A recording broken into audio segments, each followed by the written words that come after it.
Welcome back. The pandemic has created a lot of anxiety for people, and some are coping with that stress by eating more. But trying to avoid turning to food for comfort can be really tough to overcome. So joining us right now, Tricia Nelson, an emotional eating expert and founder of Heal Your Hunger Institute, joining us live right now to talk a little bit more about this and how we can fight this off. Thank you so much for joining us. Thanks so much for having me. Of course, of course. So let's just break it down and get to the core here. So what exactly is emotional eating, and why are we so inclined to do it? Yeah, it's really about turning to food for reasons that are not, our basic physical nourishment. And we do it for various reasons, like you mentioned, stress from COVID, but also, free-floating anxiety, fear, frustration, even when we're happy or just kind of want to escape our worries or troubles. And we do it for connection with other people. We do it for comfort. And right now, there's not a whole lot of other things that we can really derive happiness or just sort of a sense of comfort from. And so we're eating more than ever. And I think that the quarantine 15 is a real thing, and it is happening for people because they don't have other outlets for their emotions.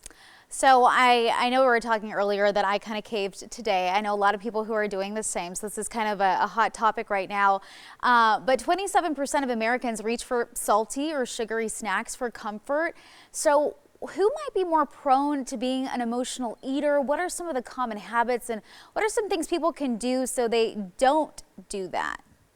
Absolutely. I would say that if somebody struggles chronically with their weight, they've been on diets, but they tend to put the weight back on pretty quickly, they're usually an emotional eater because they know what to eat. They've studied diets, they've been on several of them, but they keep bouncing back to their former weight or even gaining more than they lost. And that's usually because of their emotional connection with food.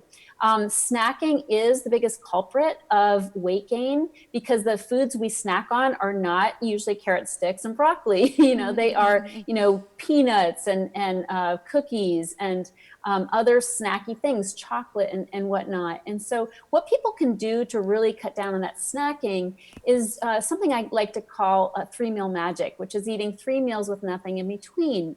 And this isn't easy to do when we're used to snacking all day or just sort of roaming into the kitchen between phone calls, between projects, but really try to stick to 3 meals and close the kitchen down, make it off limits between mealtime, because that will cut down on that high calorie snack foods. The other thing that you can do is really start to, put some deposits into your spiritual and emotional bank account. Because we use food to cover up emotions, we need to start really nourishing ourselves emotionally. And we can do that first thing in the morning by a practice of meditation, yoga, some kind of calming practice, even reading spiritual literature, something that can help us sort of get centered and really focus on what's important in life instead of ricocheting off of the different stressors and needs of the day. And so really what I like to say is put money in your spiritual bank account first thing in the morning, and you can make withdrawals on that bank account throughout the day when stress does pile up. And then later in the day before dinner, again, just take a time out. Even if you just lie down for 10 minutes before making dinner, you'll be a lot less likely to snack and overeat at dinner time and after dinner if you've taken that time out to just throw off some of the stress of the day.